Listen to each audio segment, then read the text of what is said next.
Welcome back, Gil. So this is Josh Blocker here, Blocker Ministries. Another thing that just crossed my mind not too long ago was the fact about many people, and this is a phrase I like to use, and I've used it in a few other things of mine in the past, is that many folks are going to miss heaven by a foot. People don't realize that. It's head knowledge and not heart knowledge. And if you don't know Jesus personally, and what I mean by personally is simply there's a personal, intimate knowledge of Jesus. I'll give an example. Abraham in the Bible knew Sarah, and she conceived a son, Isaac. It's an intimate relationship. It's an intimate knowledge of someone, okay? And we're to have an intimate knowledge of Jesus. Not in a sexual sense. What I'm referring to is basically an intimate knowledge, a one-on-one conversation with Jesus. It's not something that you know about. Many people in this country, you ask them, do you know God? And everyone more than likely is going to say yes. But the question is do they know God? Do they know Him personally? Do they have a personal walk with Him? Does He talk with them? Does He direct their paths? So there's got to be an intimate knowledge. You're not going to go to heaven if you don't have that. You're not saved or redeemed if you don't know that. So there's an intimate knowledge. Once you're saved and born again, the Holy Spirit resides in you. It's now, you're a temple of God, for God. He now lives inside of you. He gives you correction, reproof. He guides you and directs you. He gives you the desires to do stuff for the Lord. He gives you desires to read the Bible. He gives you desires to go to church. He gives you desires to help people. So that's the great thing about having the Holy Spirit residing in you. Weird knowledge is this, is back in the day before Jesus died on the cross, the disciples did not have the indwelling Spirit of the Lord. They didn't have the Holy Spirit. So many times and Jesus is referring to these guys, well, where's your faith at? Where's your stuff? How long am I going to have to be with you before you understand this? Well, they didn't have the Holy Spirit inside them. They just didn't. Until Jesus died on the cross, rose again, and they were saved and born again, then they had the Holy Spirit. So it's just something to think about. Many people in this country know God. But the question is do they know Him personally? Do they actually know Him? Because eternity is based off of it. Life is a vapor. And believe me, in my line of work, life fades quickly.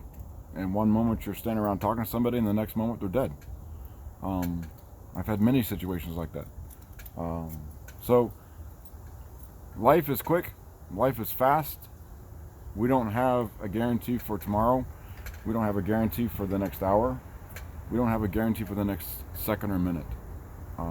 It's fading. And whatever you have made a decision on will be eternity.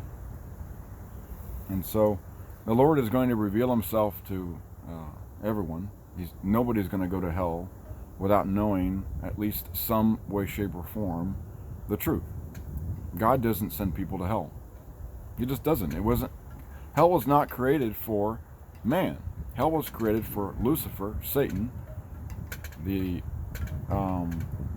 all the demons that followed him. So hell was not created for us. But when you don't accept Christ for who He is, that's where you go. And it's a horrible place. It's the absence of God. There's no. I mean, it's a terrible place, and I'll go into that later on in another series or session if needed. But hell is a real place. It's a real place. It's not just a fiction of people's imagination. There is a heaven and there's a hell, and it's a big deal.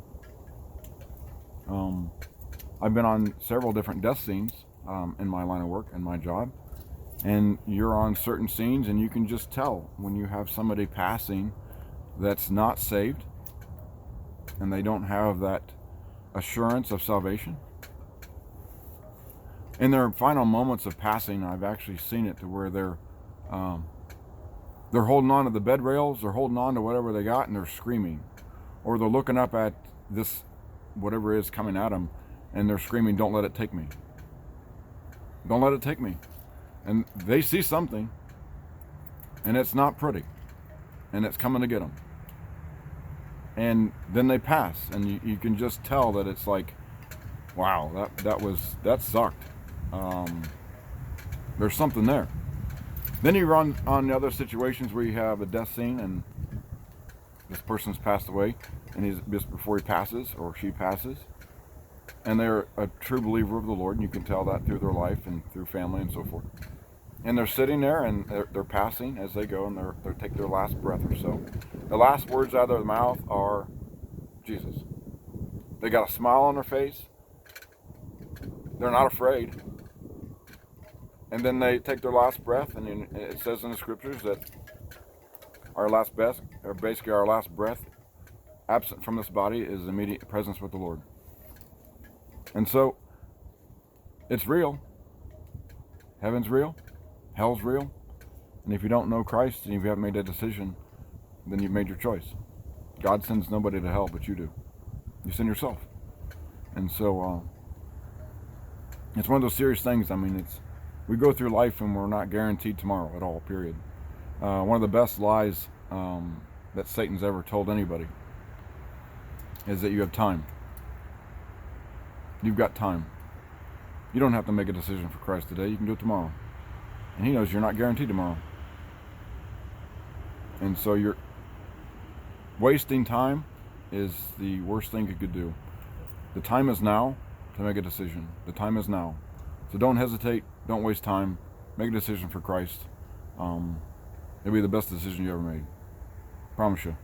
Then the Holy Spirit indwells in you. He lives inside of you. He directs your paths. You can't get a smile off your face. It's one of the best things in the world. So, love y'all. See ya.